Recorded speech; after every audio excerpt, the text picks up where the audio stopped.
I got my Feyachi flip up rear front and rear sights, flip up sights. I got this on the behest of one of the people who were kind enough to comment on the my first video I did regarding firearms.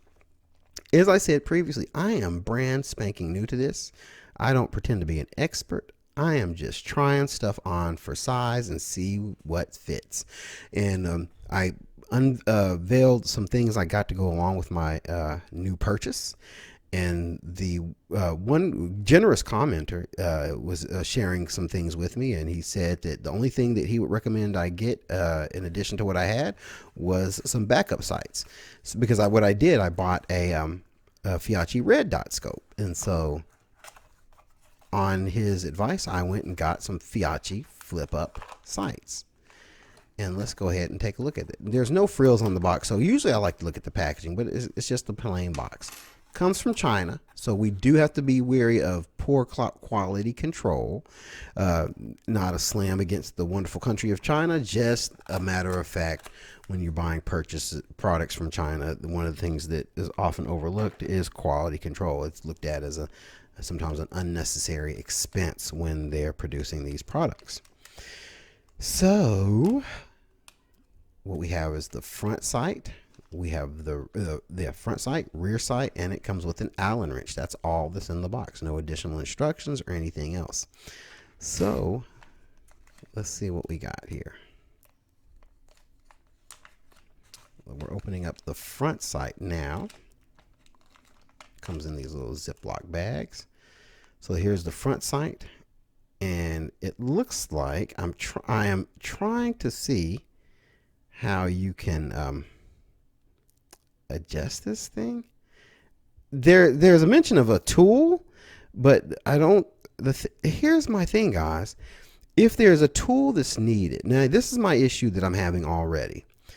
And it's not a slam against the actual functioning of this product. I have no idea how it functions. But I was reading about there's a tool that's needed to adjust the elevation and windage. But if you need a tool to do that, why not include the tool? You know what I'm saying? Does that make sense? Maybe I'm missing something. But if there's a tool needed to make your device work properly, to get it to work optimally, why not include the tool? I don't know. Take notes, somebody. So you just flip it up. It doesn't need a release punch to flip it up. It does just flip up. To push it back down, there's a little button thing here. You push it and it flips. You push it real hard and it flips down. There you go. There you go. It feels pretty sturdy. Now, I'm going to tell you guys, it has these little screws, and Allen wrench screws. And in all honesty, I'm going to just tell it like it is. On the Feyachi one, what I do, I always put a little Loctite, medium strength, because I don't want it to be permanently locked. I want to be able to break the seal easily when I attach these things. When I did my red dot, I was making some adjustments, and I wanted to change position. So in attempts to take this off with the included Allen wrench, and again, I did not, when I used the medium strength Loctite, not full strength, not permanent bond, but medium strength. It stripped the screw. The screw had just stripped all out inside, and it was just free spinning in there, and it was a nightmare. The screw is ruined, and basically what I ended up having to do is get another riser, because it was on that 1-inch riser that comes with it. And so I had to basically get another riser, and I'm on the hunt for some steel screws. These screws, I believe, are made of aluminum, and they will strip out. So be careful, be very careful when you're turning it, and don't twist it the wrong way or over tighten it, because you will eventually strip these things out. If possible, and I'll be on the hunt. If you guys know where you can get replacement screws for these things, let me know in the comments below. But do replace these screws, because especially if you're like me and like to use Loctite to keep these things from vibrating free from after cycling rounds through the firearm, you're going to have a rough time not stripping these screws. So that being said, let's move on to the rear sight.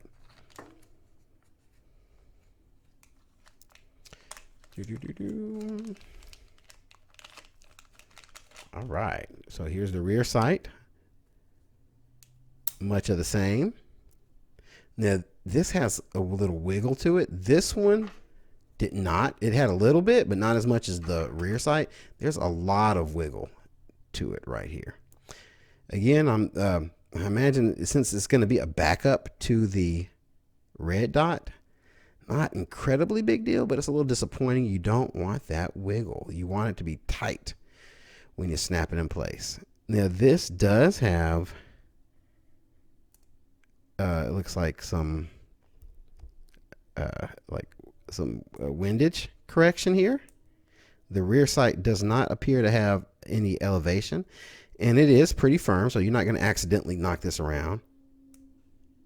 You can hear the little click probably. And so it does have the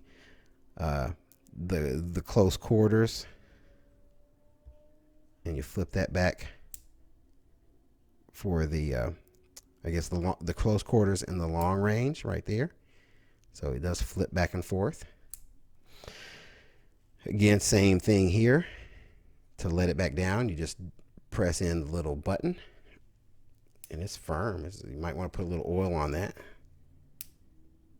There you go. Because again, what I'm noticing, this is aluminum, and just from me pressing it, what I've noticed is that it scrapes some of that metal right there, and eventually that will wear down if you're having to force that all the time. Because again, like I said about these screws, it's aluminum, and I stripped that one screw down to nothing where it was a booger to get out. I really had to basically make some grooves to screw that thing out. And that's it. That's what it looks like. Here's the Allen wrench. Let's see how this thing fits in. Okay, put it in. The Allen wrench fits snugly. There you go. Breaks through and loosens, and you put that on your rail. Let's see here, loosen that up. So I'm going to go ahead and put this on my rail.